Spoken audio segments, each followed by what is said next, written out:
further delay, Torch started the game with e4, which is a highly popular move. This move allows the knight to jump into the game right away, and you can choose to play the bishop opening, the Ruy Lopez, or have another knight go to f3. c3 d4 is also popular. However, after a few moves, I chose to play knight to c6, anticipating the bishop on c5 after d6.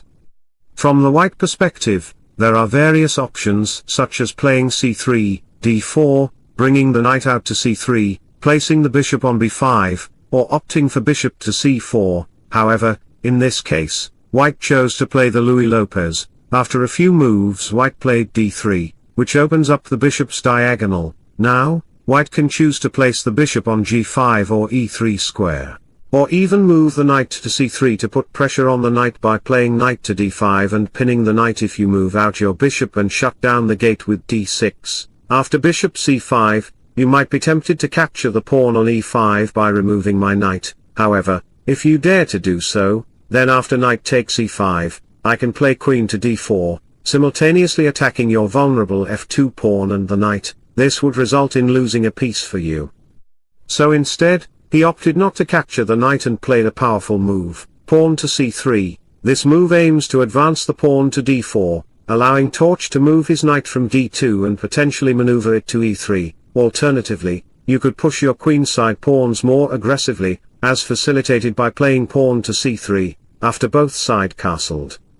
I played d6. At this point, some players might consider capturing the knight, while others may think of playing bishop to g5 or developing their knight by playing knight to d2. However, these moves could create a vulnerable situation because after a few moves, I could play the powerful and sneaky move of moving my knight to g4, directly attacking the pawn on f2.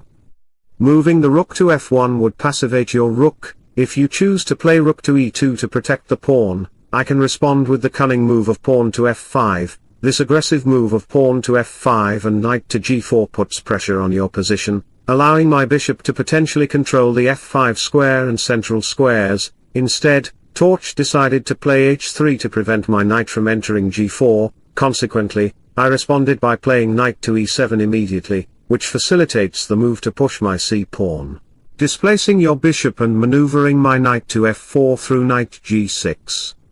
In this video, I'll demonstrate how to apply pressure to the king's structure, with the potential for my bishop to sacrifice itself on h3. Torch responded by immediately counter-attacking with pawn to d4.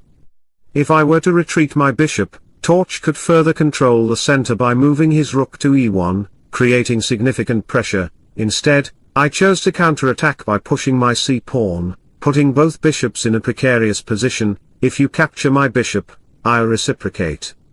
Despite the capture, the d6 pawn initially seems strong, but once my knight moves, you'll need to protect the pawn. After rook moves to safeguard the pawn, bishop e6 and queen infiltration occur, and after a couple of moves later.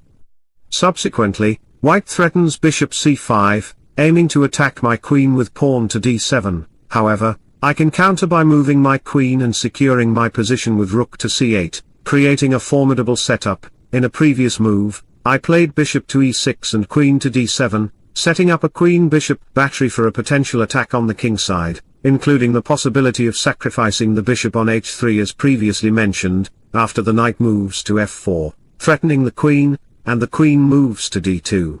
A spectacular and cunning move arises. Queen takes h3, leading to checkmate in one move and ending the game decisively. Returning to the position, capturing the bishop with pawn creates a disadvantageous move for you, and after a few moves we've seen exchanges in the center, with the knight capturing the e5 pawn. In this position, I encourage you to pause the video and consider the best move for black. I refrain from